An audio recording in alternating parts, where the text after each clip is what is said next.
Nós estamos, então, numa série de exposições no Evangelho segundo João, ok? Nós estamos no capítulo 5. E aí, queria começar com uma pergunta. Você crê nisso que você cantou? Que Deus pode fazer infinitamente mais do que pedimos, do que sonhamos, do que cremos? Você crê nisso? Você crê que Deus tem poder para fazer e para agir conforme o querer dele, mesmo que isso às vezes entre em choque com o que nós acreditamos que ele poderia ou não fazer? Você crê que Deus age de acordo com o beneplácito da sua vontade, mesmo que você não entenda, ou às vezes, vamos dizer aqui pra gente que às vezes não concordamos? Será que a gente pode dizer isso? Você crê nisso? Que Deus faz infinitamente mais porque Ele é poderoso? Nós vamos falar um pouco sobre isso. O versículo 17, ele fala, Jesus responde: meu Pai trabalha até agora e eu trabalho também. Então, o título da nossa mensagem é: o Pai trabalha, logo o Filho trabalha. E a gente sabe que João é o evangelista que constrói o seu livro guiado pelo Espírito Santo, inspirado pelo Espírito Santo de forma muito cuidadosa. Nós temos palavras como sinais, vida, luz, água, que vão aparecer de forma recorrente aqui no Evangelho de João, e a gente precisa, e a gente tem visto o que significa essas palavras. Não é por acaso que ao longo dos primeiros 9 capítulos, a palavra água aparece 15 vezes. 15 vezes. Nós temos em Caná, Nicodemos, a mulher samaritana, Betesda, que é o texto de hoje, o cego de Siloé. A água, então, a gente vê aqui, está em todo o Evangelho, nessa primeira parte de João. E o simbolismo da água carrega uma esperança de purificação, de transformação, do Espírito Santo sendo derramado, da vida nova que Isaías prometeu quando disse que o deserto floresceria e que os rios jorrariam no ermo. É dentro dessa trama bem cuidadosa, bem articulada, que a gente chega ao capítulo 5. Ele acontece às margens de um tanque num sábado, diante de um homem que esperava 38 anos para ser curado. Mas antes de chegarmos ao paralítico, vale parar um instante em algo que João nos ensina, lá no capítulo 1, que fala sobre os sinais. Nos ensina sobre os sinais. Lá no capítulo 1, versículo 18, ele diz: ninguém jamais viu a Deus, mas que o Deus unigênito, Jesus, é quem revela esse Deus. João está dizendo que aquilo que era apenas uma voz lá no Sinai, Deus diante de Moisés, a glória então coberta de Deus, de Yahweh, agora se tornou carne visível em Jesus Cristo. Ou seja, Jesus é quem melhor ou plenamente revela o Deus invisível. Então a glória ainda está um pouco coberta por causa da carne humana de Jesus, mas de um jeito que permite essa nova revelação por meio de Jesus. E os sinais são exatamente isso.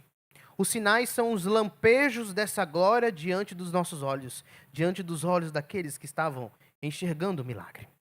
Eles estão aí então para que a gente saiba que Jesus é Deus. Jesus é Deus e a vida eterna é real para todo aquele que nele crê. Então a pergunta que esse texto nos coloca, antes de lermos: o que nós enxergamos quando Deus se revela diante de nós? Ou até mesmo, quem nós enxergamos diante do sinal? Vamos ler?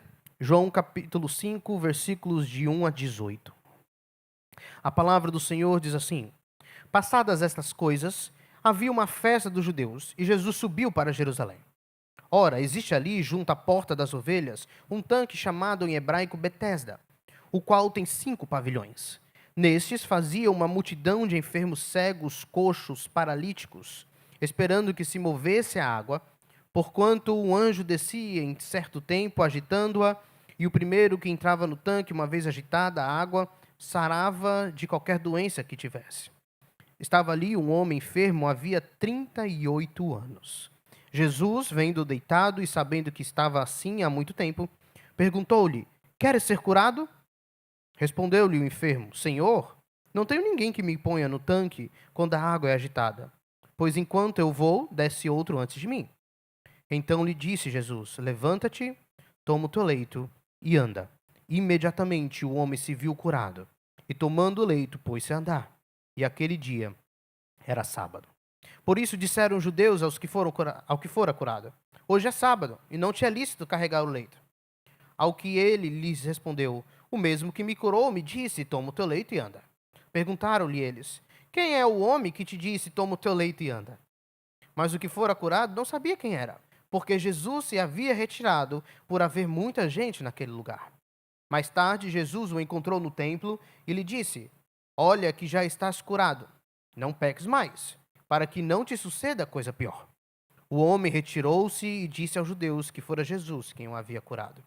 E os judeus perseguiam Jesus porque fazia estas coisas no sábado.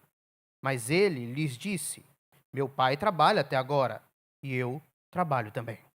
Por isso, pois, os judeus ainda mais procuravam matá-lo, porque não somente violava o sábado, mas também dizia que Deus era seu próprio pai, fazendo-se igual a Deus. Então, primeiramente, João faz questão de contextualizar, de falar o lugar, a situação, o contexto do ambiente que ocorreu aquele milagre. Então, dos versículos de 1 a 5, nós temos isso. É interessante porque só João relata esse milagre. Não existe nos outros evangelhos. Outra coisa interessante é que esse é o único milagre no evangelho de João. O único onde quem toma a iniciativa é Jesus. O único milagre. As pessoas chegavam pedindo a cura.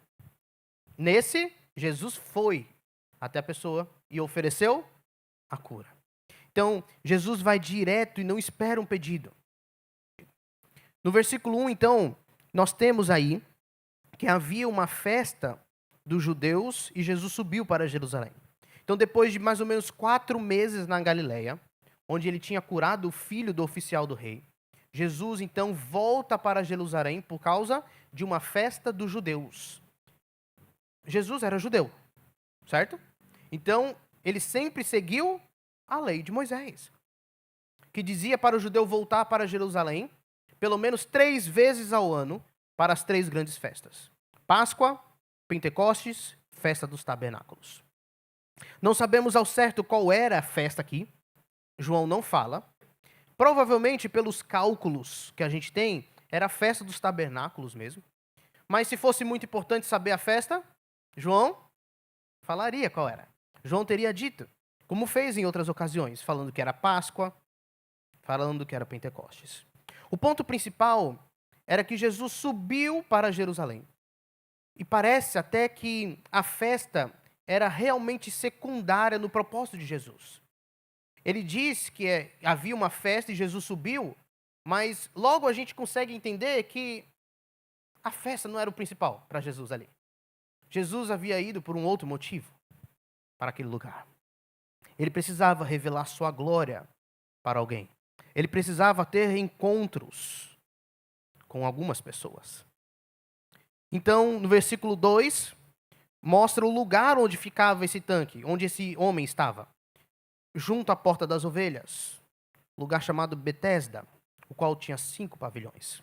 Lá no templo de Jerusalém havia pode dizer assim, um átrio, um espaço separado, onde ficava o tanque de água Betesda, que quer dizer casa de misericórdia. Um tanque em Jerusalém, cercado por 5 pórticos. Era usado para quê esse tanque? A ideia é que era usado para os banhos cerimoniais dos judeus. Antes de fazer algum ritual no templo. Então eles precisavam se purificar para então cumprir os rituais, participar dos rituais do templo, como sacrifícios, por exemplo. Só que, o que aconteceu com esse local? O versículo 3 mostra que jazia uma multidão de enfermos cegos, coxos e paralíticos. Então se tornou um local onde havia uma multidão de doentes. E por que ali se tornou um lugar de doentes? Por que eles ficavam ali? O versículo 4 vai explicar para a gente. Porque existia um mito de que uma vez por ano um anjo descia do céu, mexia, agitava a água, e o primeiro doente que entrasse no tanque era curado imediatamente. Então, essa era uma crença que existia, muito por conta da mistura das religiões, né, entre os judeus e também aquele povo, o povo grego-romano, era um povo politeísta, né, adoravam muitos deuses. Então, por causa dessa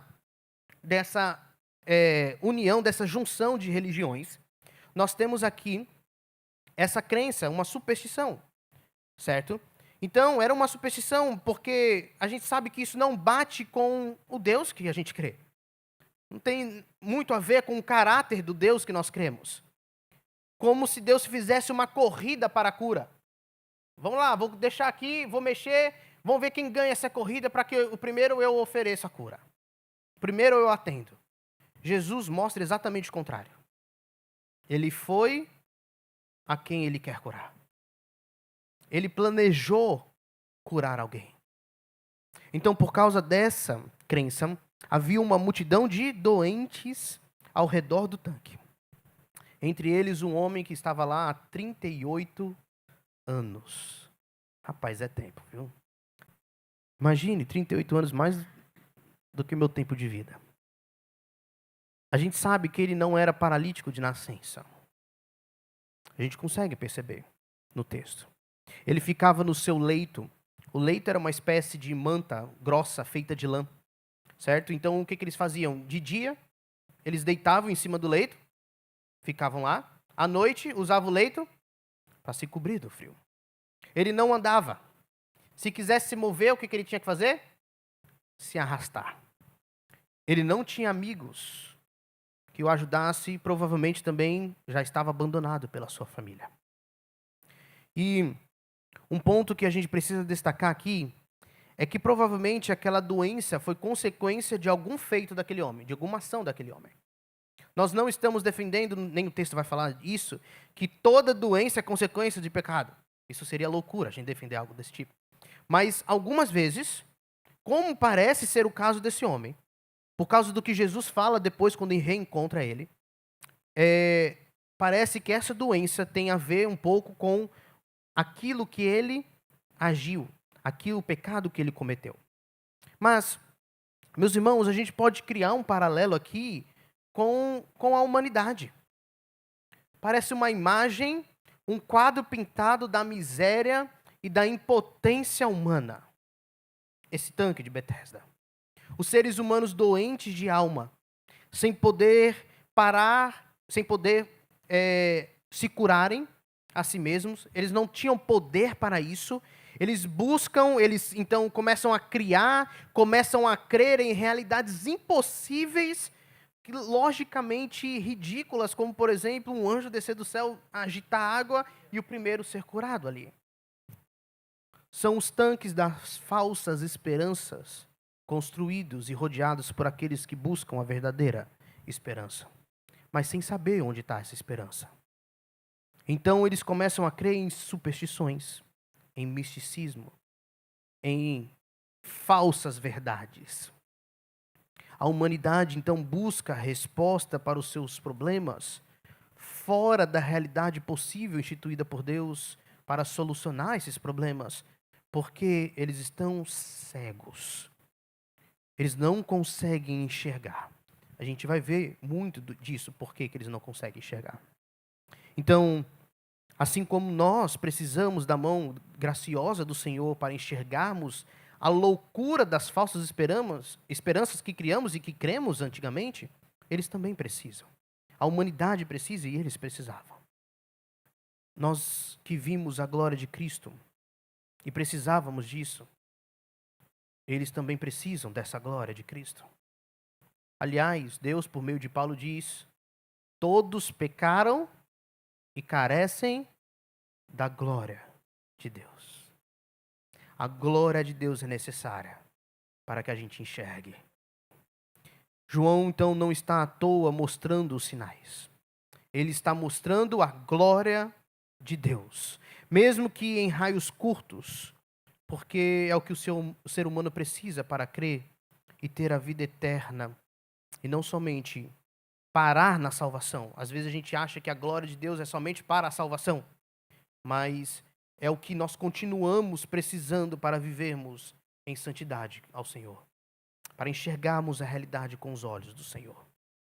Então, esse é o contexto da cena, do milagre daquele homem que vivia ali. E assim, vamos para a segunda parte. Jesus vai até aquele homem. E aqui nós temos então o encontro dos versículos 6 a 9. Nós já lemos e ele estava lá deitado. Jesus foi lá e perguntou se ele queria ser curado. Ele respondeu que não tinha ninguém para colocar ele na água. Jesus falou, então, levanta-te, toma o teu leito e anda. Ele se viu, então, curado, tomou o leito e andou. Ok? Então, é curioso que ninguém ia àquele lugar. Ninguém queria passar por lá. O judeu, quando ia para o templo, ia direto para lá. Aquele era o lugar que ninguém gostava de ir, de estar, e se pudesse passar longe, eles passavam longe. Imagine o constrangimento de chegar no tanque e ter que passar no meio, e eles pensando isso, né? Se desviando de alguns, pulando outros, e toda aquela representatividade da miséria e da fragilidade humana. Mas Jesus vai direto para lá. Ele não vai primeiro para o templo. Jesus vai para o tanque. Havia tantos lugares que Jesus poderia ir, e que até faziam parte do planejamento, da agenda de Jesus, mas ele precisava passar por aquele lugar negligenciado. E para a maioria das pessoas, um lugar inóspito. Ele precisava chegar em um homem que não conseguia andar e que estava ali há 38 anos. Jesus vai direto para ele, e ao que tudo indica, somente para ele. Dentre centenas de doentes que estavam ali, ele escolheu aquele homem paralítico. Alguns podem questionar: mas Jesus, por que não aproveitou e curou outros tantos? Não é? Jesus, por que somente aquele homem? Se nós fazemos ainda esse tipo de pergunta diante de Jesus, é porque provavelmente nós precisamos nos lembrar, ou sermos apresentados a um Deus todo-poderoso, soberano, bondoso, justo, imutável, e que sempre vai agir segundo, como a gente falou, segundo o beneplácito da sua vontade. O prazer, o seu bel prazer da sua vontade. Esse é o Deus e o Cristo das Escrituras, que em tudo tem um propósito bem estabelecido.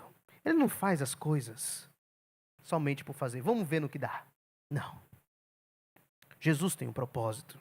E aqui não é diferente. Jesus tinha um alvo. E aqui não é apenas aquele milagre. O sinal era o início de um diálogo que Jesus queria ter com aquele homem e com algumas autoridades judaicas. Então Jesus muitas vezes curou multidões de pessoas. Não foi? A gente vê Jesus curando multidões, muitas pessoas. Falava que passava o dia curando. Naquele momento, a vontade dele era curar uma pessoa. Jesus sabia das lutas daquele homem, não que ele não soubesse das lutas dos outros. Do quanto tempo ele estava lá. Não que ele não soubesse, por meio do Espírito também, o quanto tempo as outras pessoas estavam. Sabia do sofrimento, a agonia do coração dele. E ele vai até o homem e faz uma pergunta. Uma pergunta que, se a gente olhar e falar assim, não tem como a resposta ser outra. Ele diz: você quer ser curado? A pergunta é meio óbvia, né? A resposta é meio óbvia. Essa pergunta parece ser desnecessária, mas ela tinha alguns objetivos. Não se encaixa aqui, mas é interessante porque poderia ser. Tem pessoas que gostam de estar doentes. Não é? No sentido assim, entenda o que eu vou falar. Não que a doença em si é algo boa, mas tem pessoas que...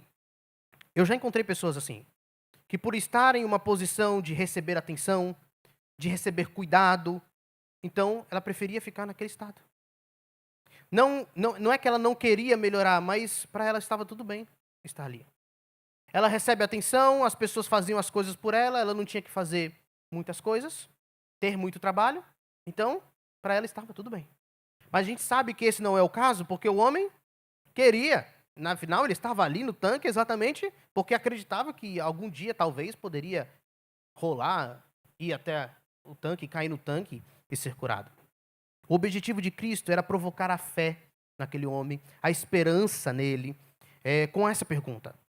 Ele estava há 38 anos agarrado em uma falsa esperança e suas respostas revelam que ele já não tinha muita expectativa. Ele responde, ok, eu quero ir, mas não tem ninguém que me coloque lá. Né? Então ele já estava sem esperança. Mas Jesus estava se oferecendo de uma forma graciosa e esse homem não percebeu. Ele não percebeu tanto que a resposta dele vai nos dizer 3 fatos que nós podemos observar na resposta dele. Olha o versículo 7 aí. Primeiro ele diz, não tem ninguém que me ponha no tanque. Então ele relata que está abandonado. É uma espécie então aqui de reclamação mesmo.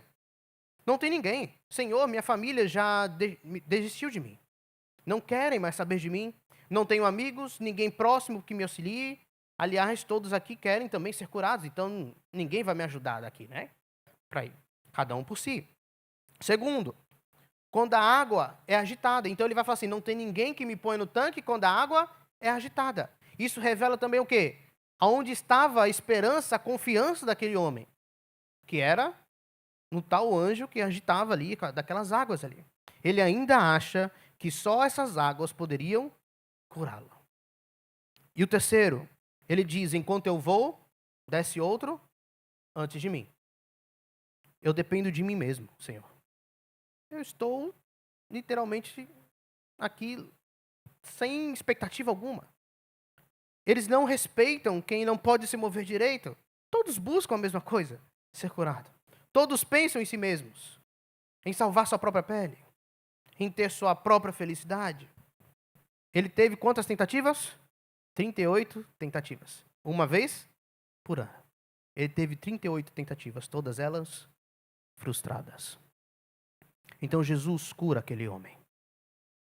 Jesus cura aquele homem sem que o paralítico pedisse. Sem que houvesse fé anterior à fala de Jesus. A gente não encontra o paralítico falando que confia em Jesus, pedindo para ele curar. Ele deu uma resposta aqui para Jesus. E Jesus curou porque ele é Deus. E ele cura quem ele quiser. Mas essa cura, sem que houvesse a fé que pede, fé que persevera, demonstra para nós que os propósitos do Senhor não se limitavam àquele milagre. Mas também Jesus profere as palavras suficientemente poderosas para curar aquele homem da sua enfermidade. O verdadeiro poder está nas palavras de Jesus, está no próprio Jesus. Ele diz, levanta-te. Você não vai ficar só deitado mais. Erga-se. Não será mais um paralítico. Toma o teu leito. Você não precisa mais de ajuda para se mover. Você precisa, para carregar o leito, você não precisa mais de ajuda. Anda. Você não precisa mais ficar se arrastando por aí. Sua mobilidade foi restaurada. E novamente nós vemos a palavra de Jesus definindo a realidade. Mudando completamente na mesma hora em que está sendo dita, a realidade é alterada completamente. O poder de Jesus, só quem é criador, só quem tem a própria vida em si, tem poder para transformar com as suas palavras a realidade física desse jeito. Mas é interessante porque há muito tempo, um profeta chamado Isaías, você tem percebido que a gente tem citado muito Isaías em João. Ele disse no capítulo 35, versículo 6, os coxos saltarão como cervos e a língua dos mudos cantará, pois águas arrebentarão no deserto e ribeiros no ermo. O que a água do tanque nunca pôde fazer, a palavra de Jesus fez num instante. O sinal não aponta para si mesmo, mas aponta para aquele que fez o sinal. É um lampejo da glória de Deus aqui. É claro que esse versículo de Isaías 35, ele fala, na verdade, da Sião futura, do reino milenar e da Sião futura. Mas o que Jesus está fazendo é literalmente inaugurar o reino. Jesus está inaugurando o reino aqui e mostrando como a glória do rei está presente. Mas não só a glória do rei, as bênçãos do reino também já estão presentes com Cristo Jesus. Porque os coxos estão andando, os cegos estão sendo restaurados, vistas, os doentes estão sendo curados. O poder de Jesus está presente. Nós já podemos ver a glória de Deus sendo manifestada. Imediatamente, então, o homem se viu curado. E tomando o leito, pôs-se a andar. Ele se viu curado, enrolou a manta e partiu. O texto não relata que ele não disse nenhum valeu aí para Jesus. Não disse nenhum obrigado para Jesus. Jesus curou também, mais à frente, 10 leprosos. Quantos voltaram para agradecer? 1. Só que o versículo não termina aqui. O capítulo não termina aqui, essa cena não termina aqui. O versículo não termina com a informação da cura. Parece que o milagre vira agora, como a gente viu, secundário. Pelo menos era assim na cabeça dos judeus. Diante da informação do final do verso 9. O que diz no final do verso 9? Aquele dia era sábado. Eita, agora sim. Agora Jesus teria que se dar com os religiosos da época. Então, o terceiro ponto aqui é do 10 ao 18. A gente vai ver o impacto do sinal feito no sábado. A partir de agora, então, nós podemos ver o impacto daquele milagre melhor. E a gente percebe que, na verdade, não é o impacto do milagre em si, mas do milagre feito no sábado. João mostra esse impacto por meio dos encontros que Jesus teve, ou que aconteceram ali. Aqui está o ponto onde Jesus queria chegar, quem Jesus queria afetar com esse milagre. E aqui são vistos 3 encontros. O primeiro encontro é do curado com as autoridades judaicas. Ok?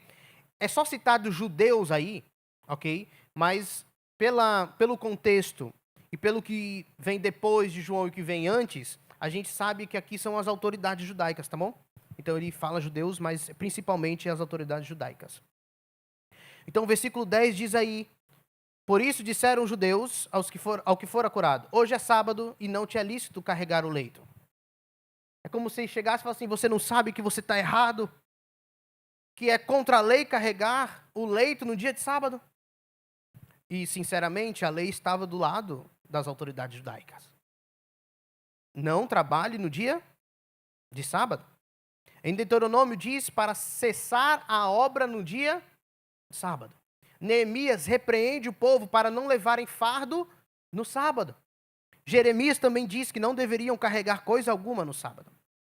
Não tem nada específico na lei de Moisés, escrita, que diz lá, carregar o seu leito é um trabalho. Mas na lei oral, que eles dizem que foi dada em paralelo lá no Monte Sinai, junto com a lei escrita, tem, falando que trabalho é também carregar o seu leito.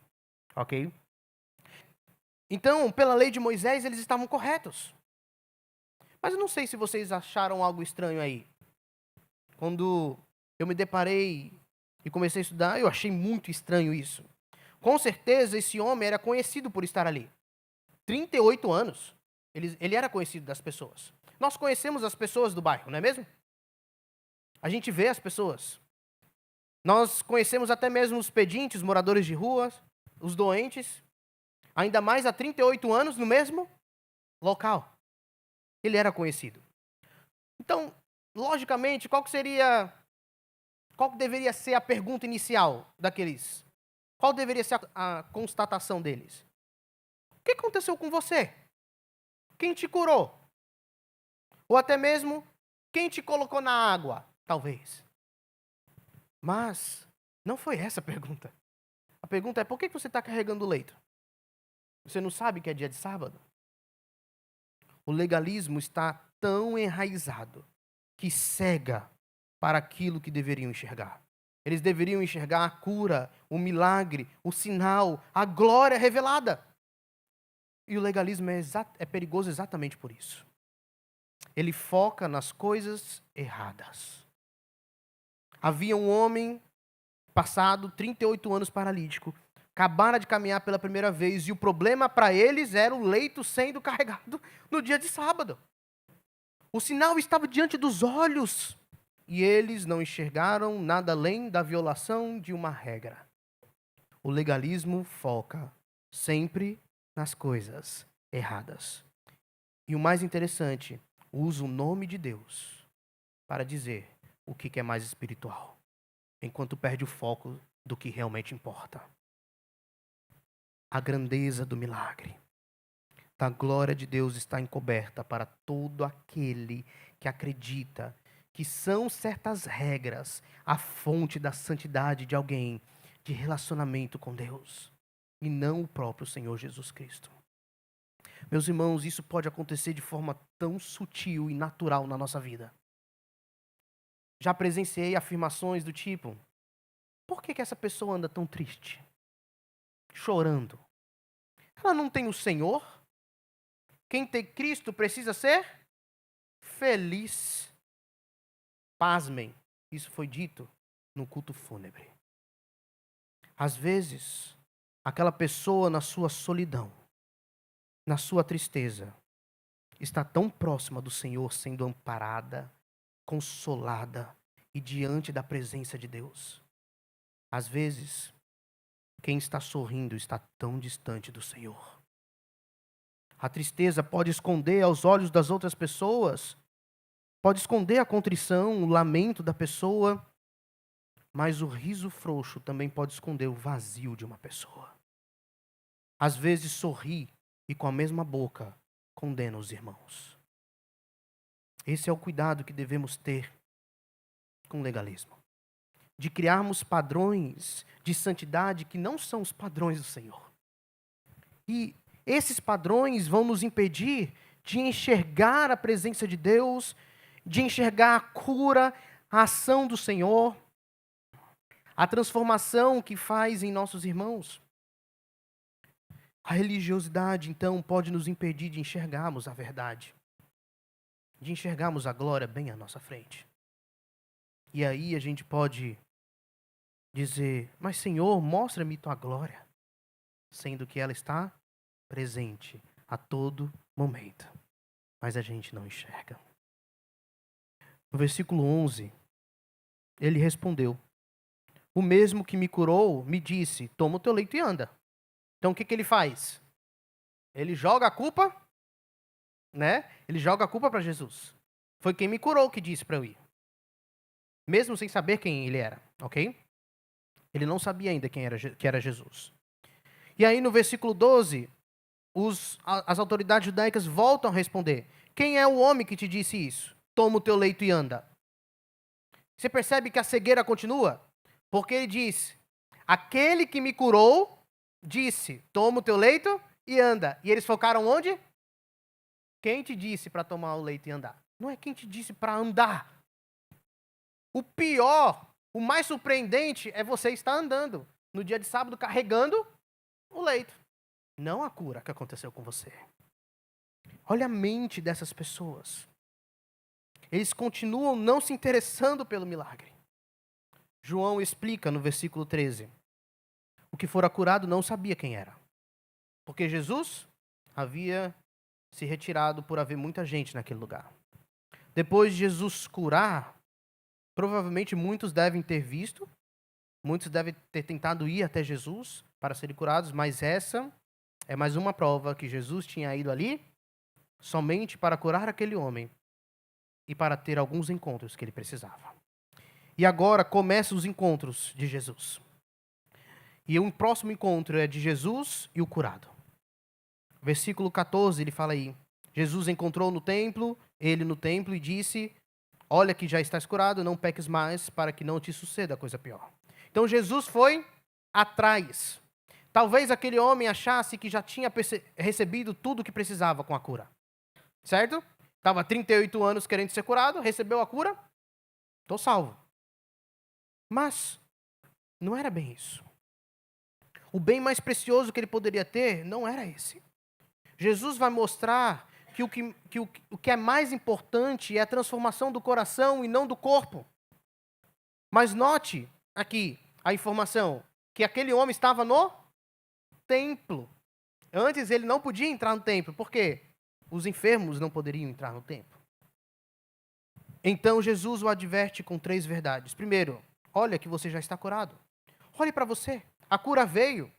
Provavelmente o que você mais queria. Mas existe mais. Estando curado, eu te digo. E aí vem a segunda verdade. Não peques mais. Talvez a nossa tendência seja interpretar esse não peques mais como uma advertência geral do tipo, deixe de ser um pecador. É possível, ainda nessa terra, a gente deixar de ser pecador? Não, não é possível. Então não era isso. Jesus não ia falar uma inverdade. Mas o texto indica que Jesus estava visando algo particular, algo específico e provavelmente algum pecado que deixou aquele homem daquele jeito. E a terceira e última advertência, para que não te suceda coisa pior. Meus irmãos, existe algo pior do que ficar 38 anos paralítico, em cima de um leito, à beira de um tanque, abandonado por todos, tendo esperança em uma superstição, algo que não é verdade. Existe algo pior. E o que poderia ser pior do que isso? A condenação eterna. O juízo de Deus sem fim. O sofrimento no inferno, no lago de fogo. Esse é um chamado para arrependimento.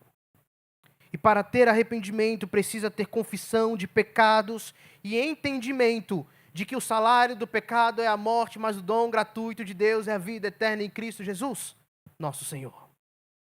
É como se Jesus virasse e dissesse, eu não te curei, não tenho poder para curar o seu corpo, mas saiba, querido, que meu poder vai muito além do corpo. Ele atinge o coração, ele atinge a alma. Eu posso curar cegos, surdos, mudos, paralíticos, coxos, mas o que mais importa é que eu posso curar o seu coração. Arrependa-se dos seus pecados. Não cometa o mesmo erro que lhe trouxe juízo. Porque sua doença física não é nada comparada com o que vai vir de juízo, da condenação eterna. Meus irmãos, nós tememos tanta coisa, não é mesmo? Nós temos medo de tanta coisa, tememos doenças, morte, perder emprego, ficar sem dinheiro, tememos até ser envergonhado em público, tememos o futuro da nossa família, do país, mas lembre-se, existe coisa muito pior do que tudo isso, que é passar a eternidade longe da presença do Senhor. Pastor, fica colocando medo para as pessoas obedecerem ao Senhor? Eu também. Mas quem está fazendo isso aqui é quem? Jesus. É o próprio Senhor que está fazendo isso. Nós precisamos caminhar na fidelidade pelo amor a Deus. Mas Deus é tão bom, meus irmãos, que se o amor fraqueja ou esfria, Ele ainda assim nos dá o temor.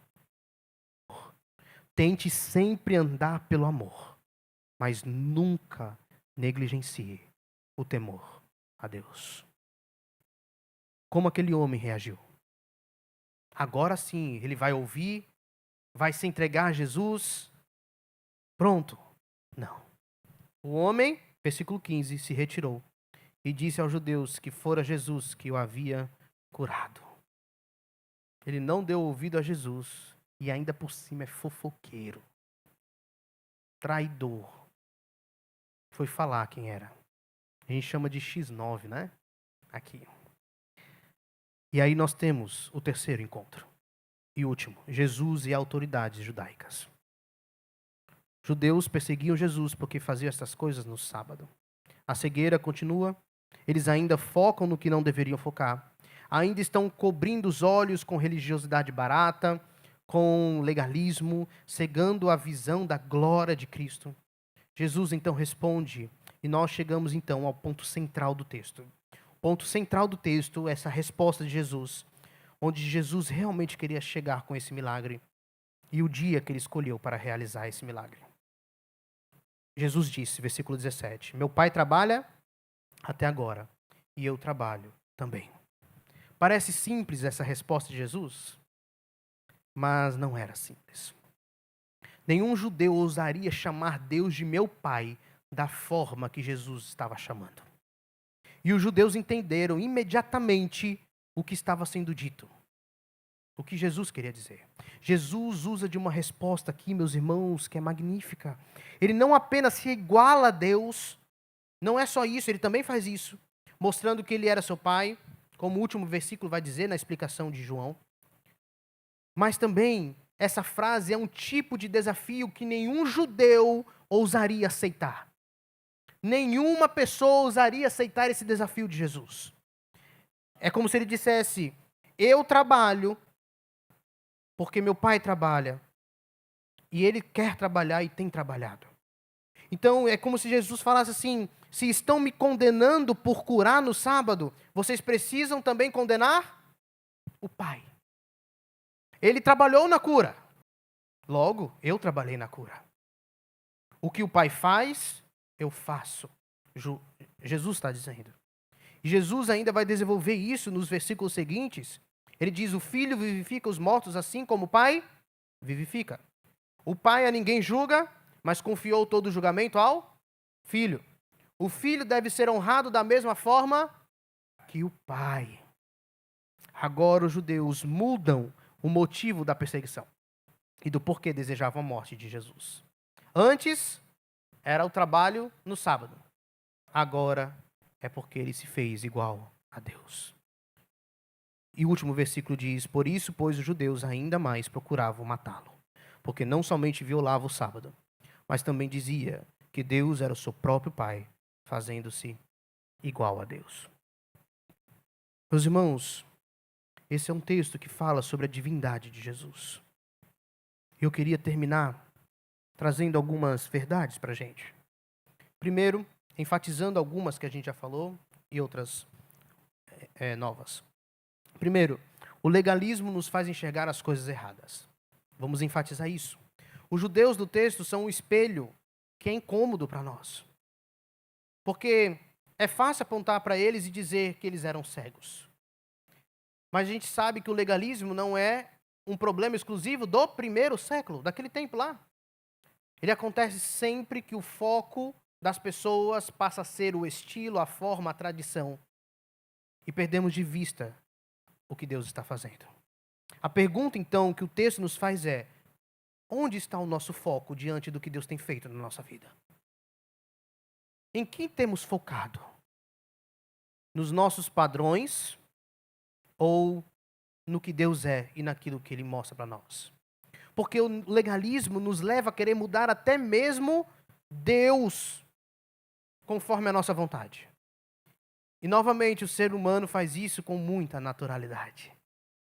Muitas vezes nós vamos querer moldar Deus à luz do que somos, do que conhecemos, mas a gente não pode se esquecer que Ele é Deus e não nós. Nossa tendência é dizer: Deus não pode fazer isso. Poderia fazer aquilo? Não, talvez. Curar no sábado? Jamais. Deus não poderia permitir que essa doença chegasse, que essa morte, a perda do emprego chegasse. Meus irmãos, Deus não é sujeito ao que nós achamos. Nem é definido pelo que nós queremos ou sabemos. Ele é Deus. Ele pode tudo isso e muito mais. Muito mais. Tudo o que acontece está no plano perfeito de Deus, no propósito perfeito dele. Mas a humanidade, nós mesmos, somos tendenciosos à prepotência. Literalmente, prepotência é nos acharmos os detentores e definidores da potência, do poder. Nós achamos que somos juízes do que pode ou não ser feito. Como fazemos isso? A gente pega a verdade, damos o significado que queremos. Nós vamos aplicar essa verdade da forma que a gente quer. E nós vamos dar a validade dessa verdade da forma que a gente quer. E isso baseado somente na nossa própria interpretação. E o que então acontece? Nós vamos criando um padrão do que pode ou não ser feito. E qual que é a realidade que a gente baseia esse padrão? A nossa visão, aquilo que nós enxergamos, que nós achamos que é correto. Então, o que acontece? Nós criamos, é como se a gente estivesse criando um próprio reino, um reino paralelo ao do Senhor, que tem sua própria ética, e definimos quem pode ou não fazer parte desse reino. Mas Deus não existe e não veio para se amoldar ao homem. Nós que fomos criados para vivermos nos seus moldes. Podemos perceber isso nos milagres. Muitas vezes Deus cura, age, abençoa, somente por iniciativa dele. Ele nem sempre espera a fé humana. Até porque, se ele fosse esperar sempre a nossa fé para agir, ele não daria muito mais do que pedimos ou pensamos. Muito do que nós temos, do que nós conquistamos, do que recebemos, do que nos tornamos, não seria real em nossas vidas se Deus esperasse a gente acreditar, ter fé para que ele pudesse agir.